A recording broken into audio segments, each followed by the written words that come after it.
What do we got? What do we got? What do we got? We got a pretty bottle. We do have a pretty bottle. It's a very nice And bottle. it's a huge bottle because I can't get the top of it into the picture. And many-sided.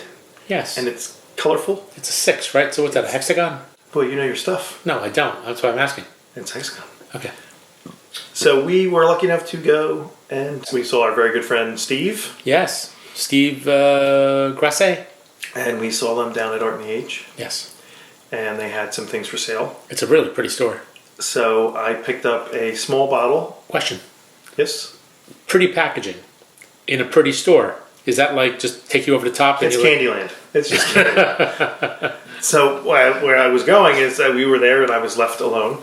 And I bought a little bottle of the Bloody Butcher. Which was That was very nice. Mm-hmm. I bought my brother-in-law a bottle of their strawberry rhubarb cordial, which he raved about and I believe finished. Okay. And this was the third bottle I bought. I try to buy something you can't find anywhere else. Yeah. Down there, you might as well go out of your way. So what is this? The Dawson Plum this flavor?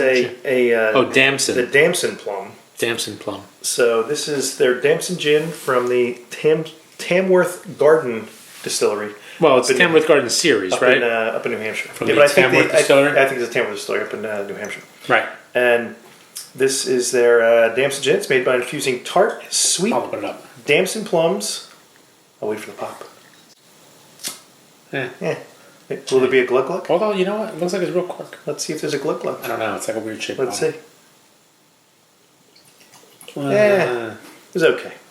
It's okay. So the Damson Gin is made by infusing tart, sweet Damson plums into gin and is the lesser-known cousin of Sloe Gin.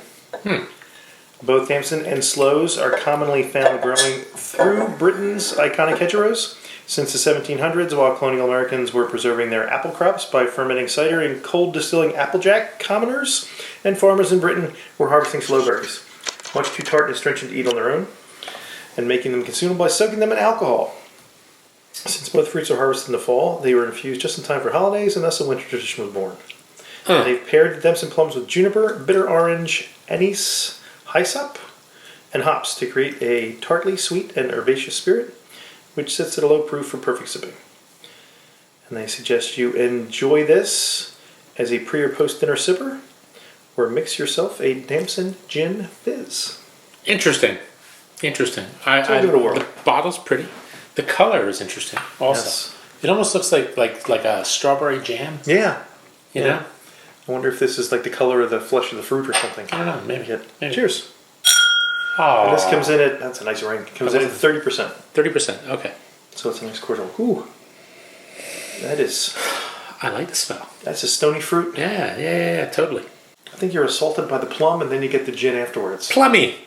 And I think you're right. It seems a bit jammy. Yeah. Did you say there was anise or something? Yeah, anise. Because I almost get like a little licorice on the back end. They use juniper, bitter orange, anise, and hops. Yeah, I get that. Also I definitely get the anise, and I definitely get the plums. I can't say I get everything else. But it smells good. It's got a little bit of vaporyness to it, but not bad. It smells like a nice cordial. It almost has because of the anise, it's almost like the Kimmel, the Skiklubben, the aquavit. You get that, and you mix it in with the fruit. You know what it is? What? Botanicals. Botanicals. Love that word. Love that word. What's in there? Botanicals. Botanicals. I'm going in. Okay. It's surprisingly tart. It's like tart and a little astringent. But the finish is, it's dry. Yeah. Like the front of my tongue is just like parched. It's like the Sahara Desert. That is very interesting. That's kind of good though. You get a good bit of sweetness. Then I think the gin hits you. Then you're hit with the astringent on the back end. It's really nice. It is nice. Is that like it says? That's a nice sipper. I like that. That's a nice sipper. I wonder what it would be like. Probably make a nice highball.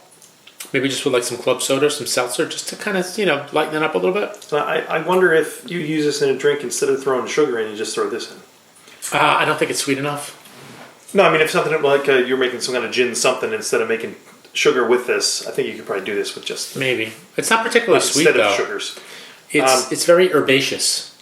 Yeah. Plummy and herbaceous and anisey and all that good stuff, and very astringent at the very end. But that's really, really fun. Now, have you Sloe Gin fizzed before? Nope. So maybe this would be the sort of thing, instead of a Sloe Gin fizz, you Damson Gin fizz. Do one of these. I've never done. I've had a Sloe Gin fizz. Yeah. Back in the day when we may have done some underage drinking, and we went to Chinatown, and they don't ask questions in Chinatown because it's Chinatown. Plus, when you were 15, you looked 30. So wow. And now what? Now what do I look? Did I catch up to my age, or have I just gone off the charts? Now you're well into your 80s. Oh, good day, sir. So the end is near. Drink up. So yeah, I like it. I think it's kind of fun. It's different. I wasn't sure what to expect. For a second, just based on the look, I thought it was going to be cloying and sweet. Yeah, I thought it'd be like some of those cherry liqueurs where it's very not even sweet, close. And instead this is really a well balanced. Not even close. Gin. No, that's really really nice. And for me, because I'm not a big fan of juniper, as I've said repeatedly, I think this balances it out enough for me that you get a little of the fruity sweetness up front. Yeah. Then you get the gin. Then on the back end, you get that really nice tart turn to it. No, that's good. Which is unexpected. It's really nice. I could see maybe on the rocks, maybe a little bit of ice, or do it as a highball, or just drink it like this. Yeah. Or what did they suggest? A gin fizz? Yes. Like a Damson Gin fizz. Yeah. That'd be fun. So I like it. I can't really give it a rating because I have nothing to compare it to, but I think it's really good. What was the price point on this?